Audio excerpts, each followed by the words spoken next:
እስር ቤት ወንጀለኞች ተቀጥተውና ታርመው ወደ ማህበረሰቡ የሚመለሱበት ቦታ እንደሆነ እናስባለን። ይህ እስር ቤት ግን እናንተ የምታውቁት ታስሮ መውጣትን ሳይሆን በህይወታችሁ ውስጥ አንድ ጊዜ ከገባችሁበት በኋላ በህይወት ተመልሶ መውጣት ፍጹም የማይቻልበት ሞት ብቸኛው ነፃነት የሆነባት አንድ አስፈሪ ደሴት ብትኖር ያምናሉ? ይህች ቦታ በአትላንቲክ ውቅያኖስ ውስጥ በደቡብ አሜሪካ አቅራቢያ የምትገኘው የዲያብሎስ ደሴት ወይም ዴቪልስ አይስላንድ ትባላለች። እዚህ ደሴት ላይ ከ1852 እስከ 1953 ድረስ ለሙሉ 100 ዓመታት የፈረንሳይ መንግስት እጅግ ጨካኝ የተባሉ ወንጀለኞችንና የፖለቲከኛ እስረኞችን ያስር ነበር።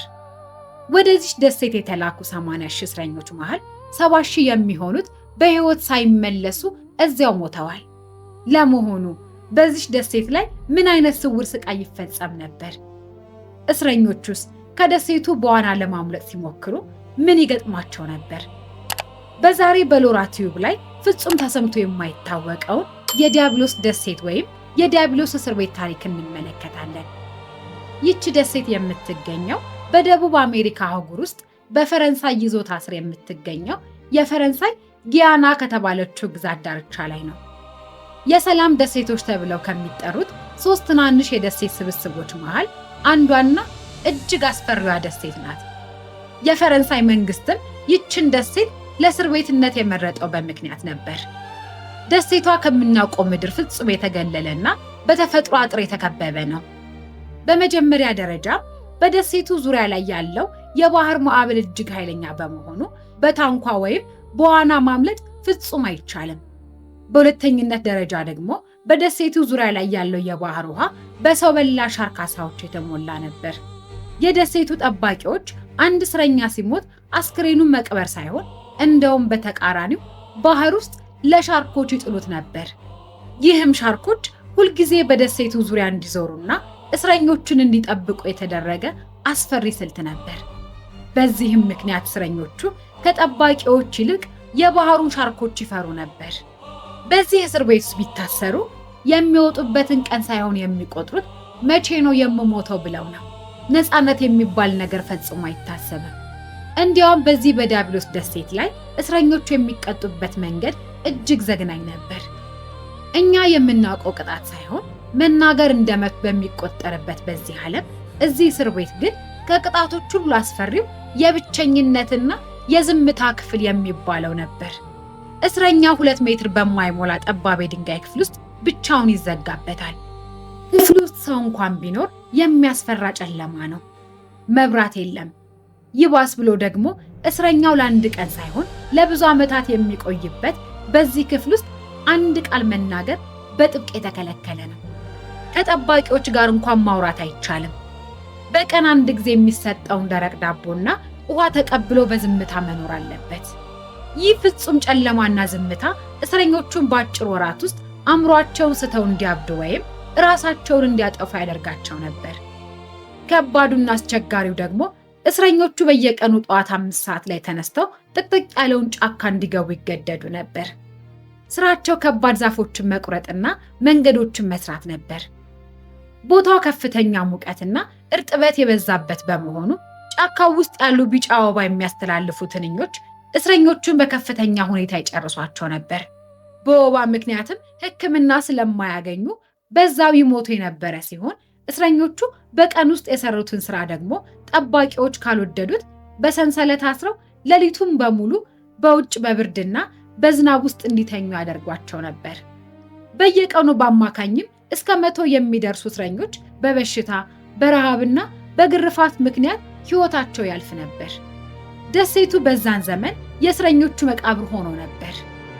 በ100 ዓመት ታሪክ ውስጥ እጅግ አሰቃቂና አስፈሪ ዘግናኝ የሆነ በደል እየደረሰባቸው እንኳን ከዚህ ደሴት ማምለጥ የቻለ አንድም ሰው አልነበረም። ግን በ1941 ይህንን የዲያብሎስ እስር ቤት በማምለጥ ታሪክ የሰራው ሰው ግን ሄነሪ ቻሬር ይባላል። ሄነሪ በፈረንሳይ ፓሪስ ውስጥ በወንጀል ዓለም ስሙ የገነነ ጎበዝ ሌባ ነበር። በደረቱ ላይም የቢራቢሮ ንቅሳት ስላለው በጓደኞቹ ዘንድ ፓፒዮን በሚል ስም ይጠራ ነበር። ቢራቢሮ ለሱ የነፃነት ምልክት ናት። እሱ ባልሰራው የነፍስ ማጥፋት ወንጀል ተከሶ ነበር። ወደዚህ አስፈሪ ደሴት በዕድሜ ልክ ጽኑ እስራት የተላከው። ሄነሪ ወደ ደሴቱ ከገባበት የመጀመሪያ ቀን ጀምሮ አእምሮ የሚያስበው ስለ አንድ ነገር ብቻ ነበር። እሱም ስለ ነፃነት። እሱ ተራ እስረኛም አልነበረም። የጽናትና የእቅድ ማስተር ነበር። በዲያብሎስ ደሴት በቆየባቸው ዓመታት ውስጥ በአጠቃላይ 29 ጊዜ ለማምለጥ ሞክሮ ሳይሳካለት ቀርቷል። በጊዜው ሲያመልጥ እየተያዘ በዝምታ ክፍል ውስጥ ለዓመታት ቢቀጣም ተስፋ መቁረጥ የሚለው ቃል ግን ከአእምሮ ሰርዞት ነበር። በመጨረሻም በደሴቱ ላይ ያሉትን የባህር ማዕበሎች ተፈጥሮ ለዓመታትን በጥንቃቄ አጠና። ማዕበሉ በየዕለቱ 7ኛውን መስመር ላይ ወደ ውጭ ውቅያኖስ በኃይል እንደሚገፋም አስተዋለ። ሄነሪ ይህንን መረጃም ተጠቅሞ የመጀመሪያውን ስትራቴጂም ነደፈ። በርካታ የደረቁ ኮኮናቶችን በከረጢት በማሰር የራሱን ባህላዊ ታንኳም ሰራ። በአንድ ጥቁር ምሽትም ከፍተኛ ገረድ ላይ ተነስተው ወደ ባህሩ ዘለሉ። አብሮ የነበረው ጓደኛው በሻርኮች ተበልቶ ሲሞት፣ ሄነሪ ግን በኮኮናት ታንኳው ላይ ተኝቶ በማዕበሉ እየተገፋ ከአስፈሪ ቀናት በኋላ ቬንዙዌላ ሀገር ደርሶ ነበር። ሄነሪ ቻሬር ከገሃነሙ ዲያብሎስ ደሴት ካመለጠ በኋላ ሕይወቱ ሙሉ በሙሉ ተቀይሮ ነበር። ቬንዙዌላ ከገባ በኋላ የሀገሪቱ ዜግነት አገኘ። እዚያም ትልቅ ምግብ ቤትና የሌሊት ክበብ ቤት ከፍቶ ስኬታማ የቢዝነስ ሰውም ነበር። በደሴቱ ላይ የነበረውን አስፈሪ ስቃይ የሚተርክ ፓፒዮን የተባለ መጽሐፍን ለመጻፍ ችሏል። መጽሐፉን በዓለም ላይ በሚሊዮኖች የሚቆጠሩ ቅጂዎች ተሽጦለት ታዋቂ ፊልምም ለመሆን በቅቷል። የፈረንሳይ መንግስትም የቀድሞ ወንጀሉን ይቅር በማለት በክብር ወደ ሀገሩ እንዲመለስም አድርጎት ነበር። በመጨረሻም ሄነሪ ቻሬር በጉሮሮ ካንሰር ምክንያት በ1973 በተወለደ በ66 ዓመቱ አርፏል። ዛሬ የአስፈሪ እጅግ ዘግናኝ የነበረው እስር ቤት ምን ደረጃ ላይ ይገኛል?